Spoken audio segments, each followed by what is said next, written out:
सिंधु सदियों से हमारे देश की पहचान है।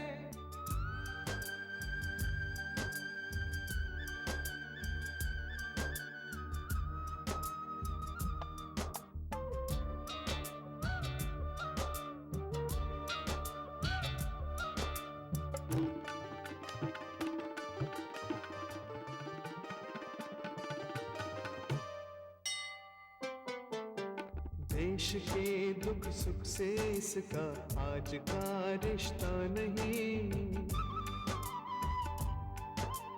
इसका पानी साफ है शफाफ है खारा नहीं। आपने हैरत है अब तक इस तरफ देखा नहीं।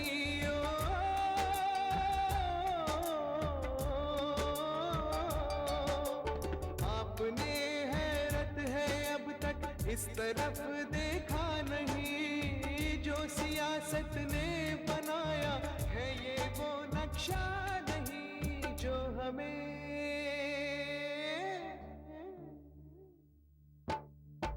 हमें कुदरत ने बख्शा है ये वो सम्मान है। हिंदुस्तान है, हिंदुस्तान है। सिंधु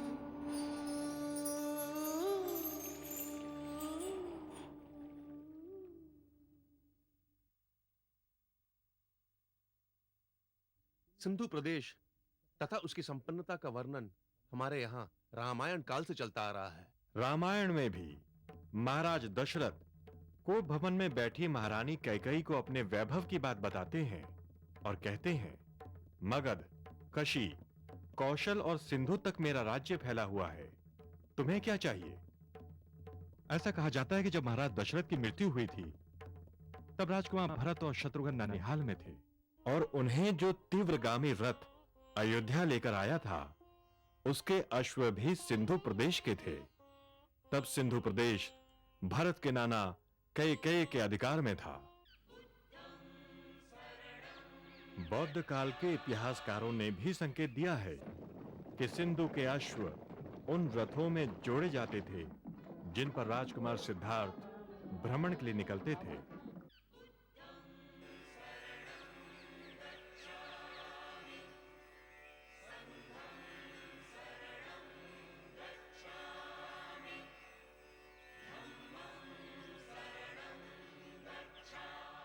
भगवान बुद्ध की किशोरावस्था, जिसमें उन्होंने जाता हुआ यौवन और कभी न जाने वाली वृद्धावस्था देखी, 4 कंधों पर चलती शव यात्रा देखी। ये कष्ट, ये नश्वरता देखकर वे सब कुछ त्याग कर चले गए। उन्होंने पत्नी यशोधरा एवं पुत्र राहुल को निद्रा में छोड़ा। भवन से बाहर निकले, सैंधव अश्व छंदक पर बैठे और उसे भी सिंधु जाने का आदेश देकर बुद्धत्व की दिशा में चले गए। रामायण काल से बौद्ध काल तक का इतिहास एक ही बात की ओर संकेत करता है कि सिंधु प्रदेश कितना संपन्न था। अश्व उनके आने जाने का वाहन था। हाँ, उसकी संपन्नता तो पूर्व से सिद्ध है। जब राम का राज्य अभिषेक हुआ तो उन्होंने भरत को सिंधु प्रदेश का अधिपति बनाया था।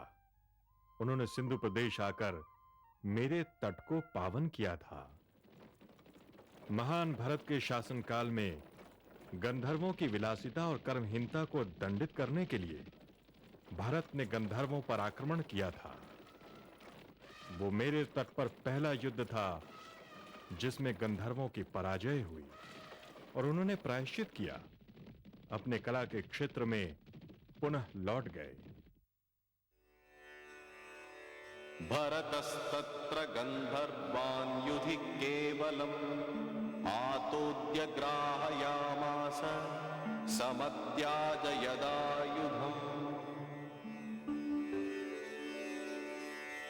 रघुवंश में एक और रोचक वर्णन है।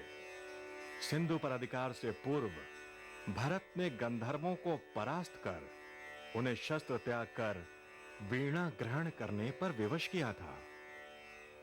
भरत के पुत्रों ने ही तक्षशिला नगरी बसाई, जहां शिक्षा का विशाल मंदिर था, तक्षशिला विश्वविद्यालय। वही तक्षशिला जिसने इस भारत के एक महान सम्राट चंद्रगुप्त को उसका महान गुरु एवं निर्माता चाणक्य दिया था।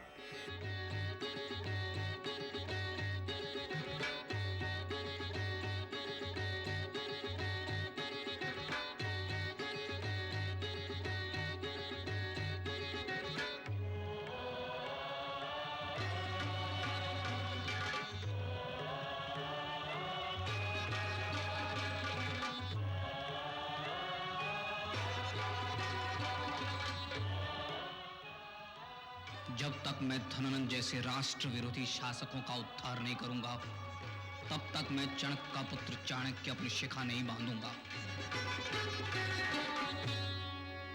आज शताब्दियों बाद अतीत के चित्र साकार होने लगे हैं। इतिहास के पृष्ठ पलटने लगे हैं। सिंधु घाटी की संपन्नता के समाचार विश्व में फैलने लगे थे।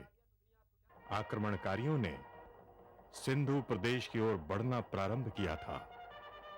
उनमें मैसेडोनिया का सम्राट सिकंदर था, जो अपनी सेना के साथ हमारी ओर बढ़ रहा था। ईसा पूर्व 326 में सिकंदर ने कई देश, कई प्रदेश जीत लिए थे। उसे सबसे बड़ी टक्कर दी थी मेरे ही एक पुत्र पोरस ने। किंतु उसका दुर्भाग्य था कि उसके क्षेत्र के अन्य लोग सिकंदर के समक्ष बिना लड़े ही आत्मसमर्पण कर चुके थे।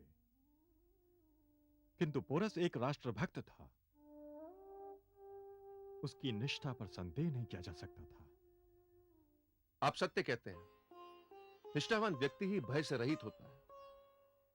पराजय के पश्चात भी पोरस ने सिकंदर से यह कहने का साहस किया कि उसके साथ जो व्यवहार किया जाए वो वही हो जो एक राजा दूसरे राजा के साथ करता है। विजयी सिकंदर पोरस की निष्ठा से पराजित हो गया। सिकंदर अपने बहादुर दुश्मन का इस्तेकबाल करता है।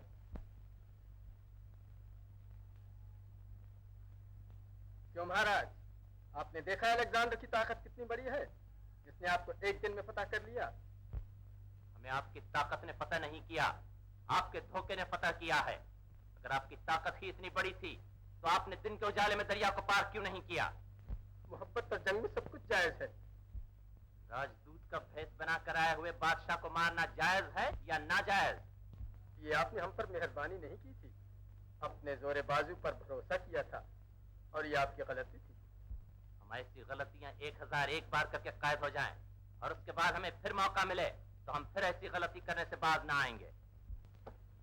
हमने बादशाह बहुत देखे हैं और बहुत से बादशाहों को शिकस्त भी दी है, लेकिन जुपिटर की कसम, हमने आज तक आप जैसा जाबाज और बहादुर बादशाह नहीं देखा।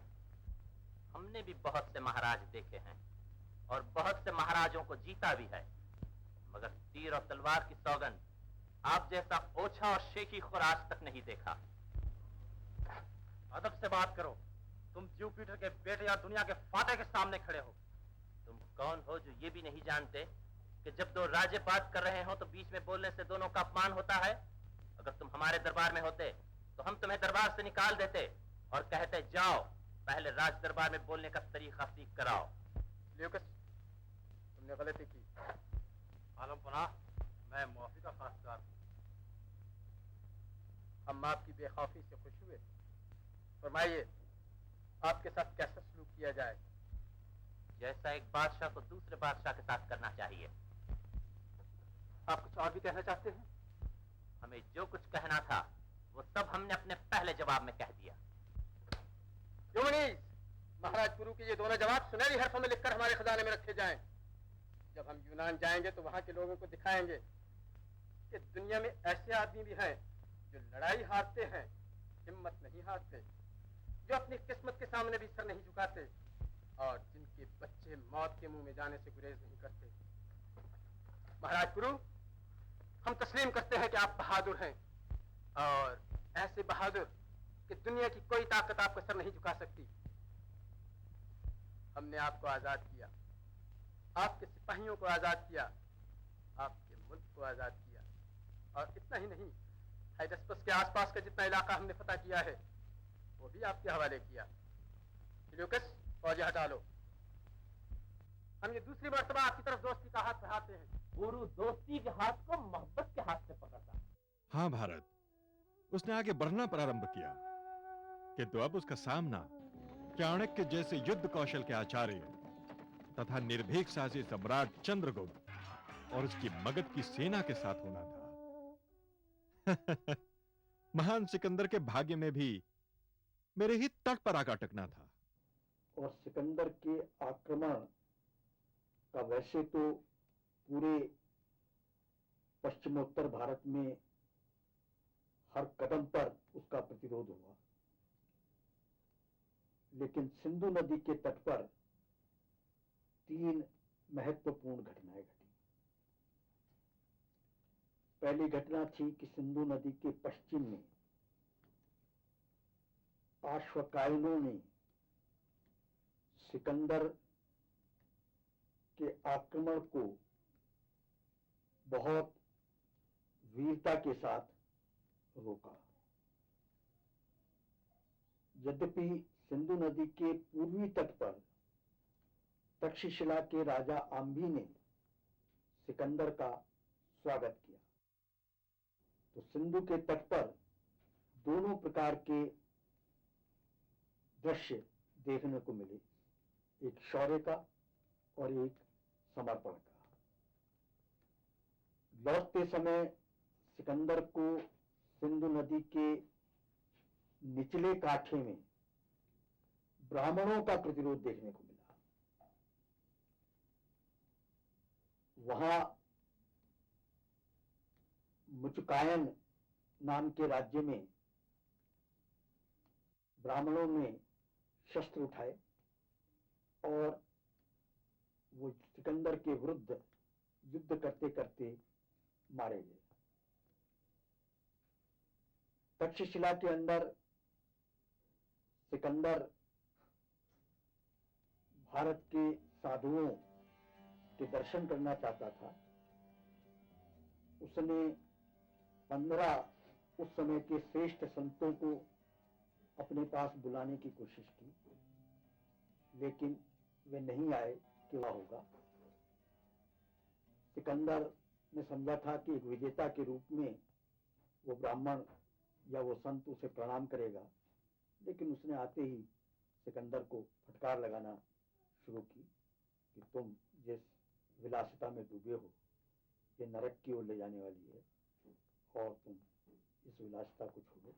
और सिकंदर उसे सुनकर के हतप्रभ रह गया। सिकंदर की सेना मेरे तट पर अटकी और यहीं से वो विश्व विजय का स्वप्न देखने वाला सिकंदर अपनी सेना को 3 भागों में बांटकर स्वदेश लौट गया। मैंने उसकी वापसी देखी है।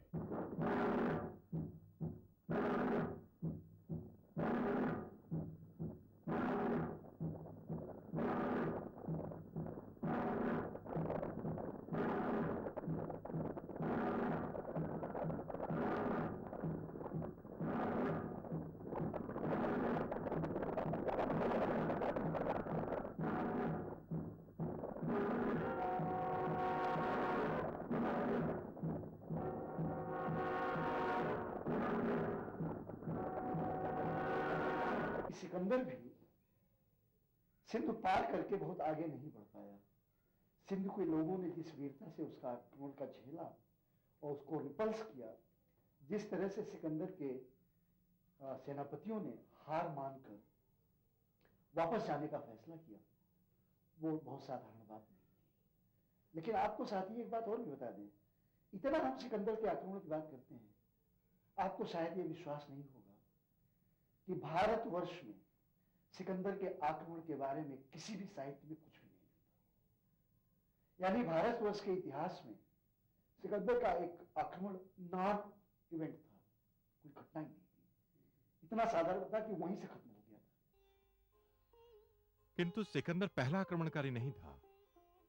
उसके आक्रमण के पहले भी मेरे तट पर विदेशों के आक्रमण होते रहे। 6वीं शताब्दी ईस्वी पूर्व में ईरान के बादशाह डेरियस ने भारत पर पहला आक्रमण किया और उस के पर्सिपोलिस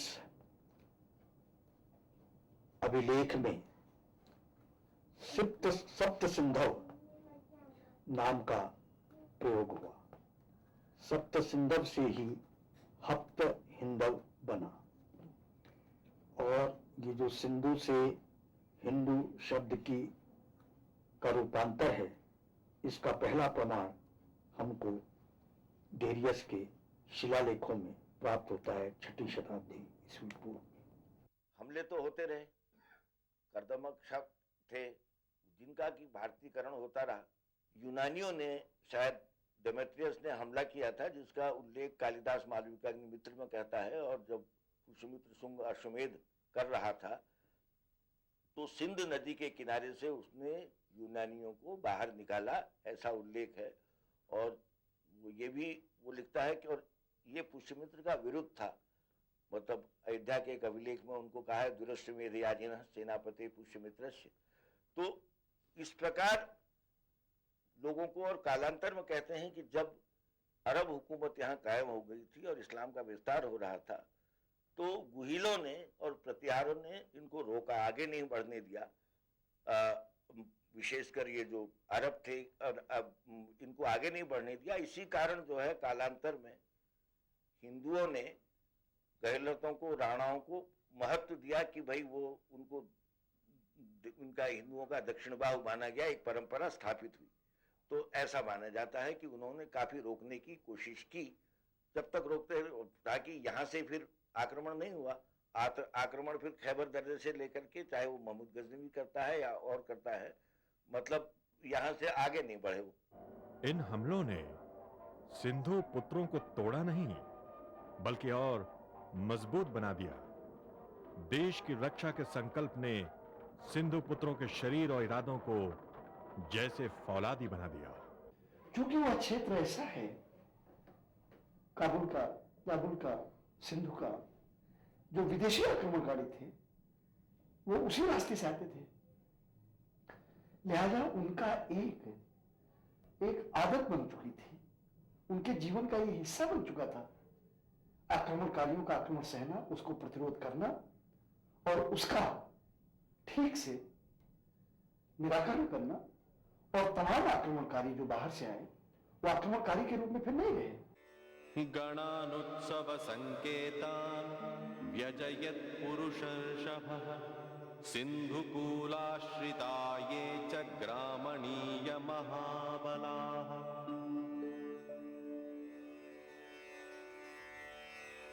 महाभारत के सभा पर्व में सिंधु तट के ग्रामीणों को महाबली कहा गया, जो नकुल की दिग्विजय यात्रा में शामिल हुए थे। लेकिन दुनिया भर के योद्धाओं को पराजित करने वाले सिंधु पुत्रों को जयचंद और उसके जैसे विश्वासघाती अपने ही लोगों के कारण पराजित होना पड़ा। दूसरी तरफ अलग अलग प्रदेश के राजाओं के बीच एकता न होने के कारण भी विदेशी हमलावरों को देश के अंदर घुसने और धीरे धीरे अपना शासन कायम करने का अवसर मिल गया। भारत उस समय तुम अफगान शासकों के अधीन थे। यह वो युग था जब मुगल राज्य का संस्थापक बाबर यहां आया था। यह वो काल था जिसका स्मरण करके मुझे आज भी पीड़ा होती है।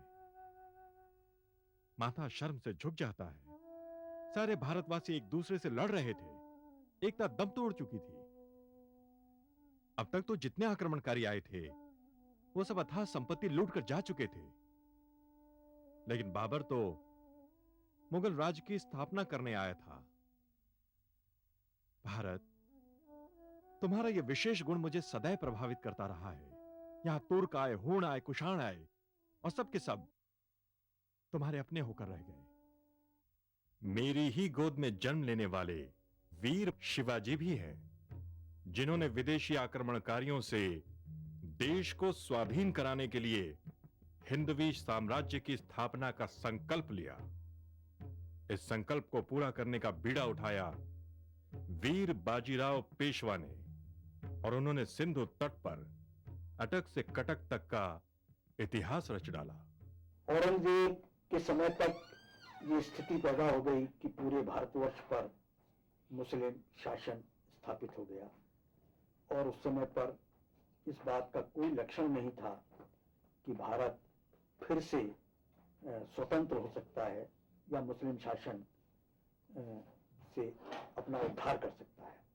उस समय पर शिवाजी ने पहली बार हिंदवी स्वराज्य की स्थापना का संकल्प घोषित किया, और उनके उस संकल्प को बाजीराव पेशवा ने कटक से अटक तक हिंदू पत्ताशाही की स्थापना करना है, इस नारे में शिवाजी के स्वप्न को उन्होंने मूर्त रूप दिया।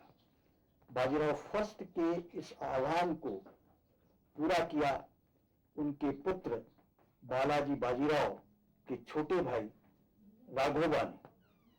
राघोबा 1758 में उन्होंने पंजाब पर आक्रमण किया, और सिंधु नदी के तट तक उन्होंने विजय पताका फहराई।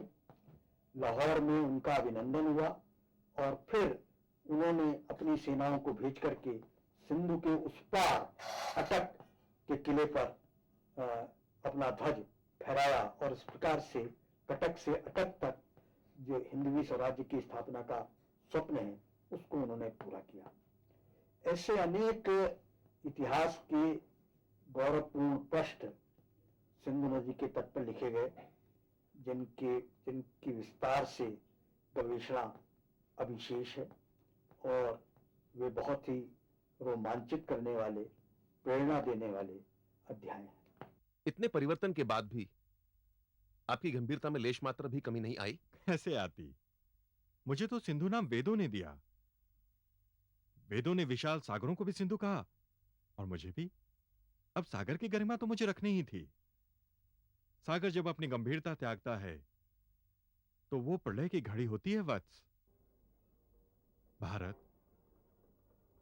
आक्रमणकारियों ने तो जैसे मेरे तट को युद्ध का क्षेत्र बना दिया था, लेकिन हर विदेशी आक्रमणकारी को मेरे तट पर भयंकर प्रतिरोध का सामना करना पड़ा। इस नदी को देश की हर एक कहानी याद है, इसको बचपन याद है, इसको जवानी याद है। ये कहीं लिखती नहीं है, मुँह ज़बानी याद है। हो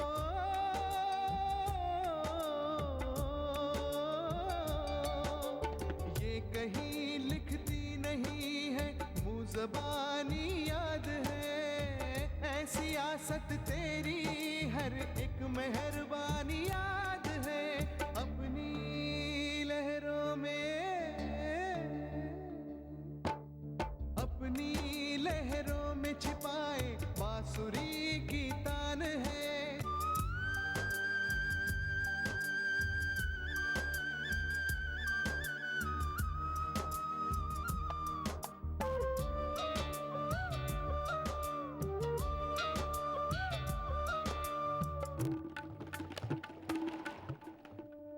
गजनवी आया, मोहम्मद बिन कासिम ने आक्रमण किया। राजा दाहिर, जो कि मेरा एक योग्य पुत्र था, उसने कासिम को रोकने का भरसक प्रयत्न किया,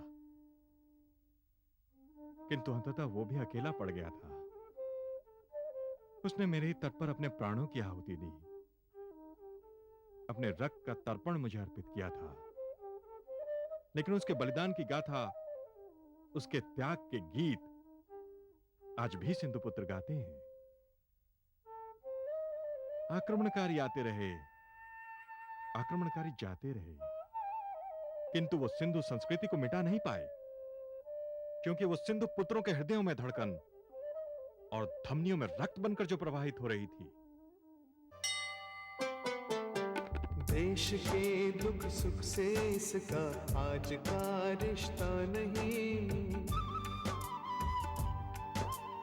इसका पानी साफ है, शफाफ है, खारा नहीं। आपने हैरत है अब तक इस तरफ देखा नहीं। ओ,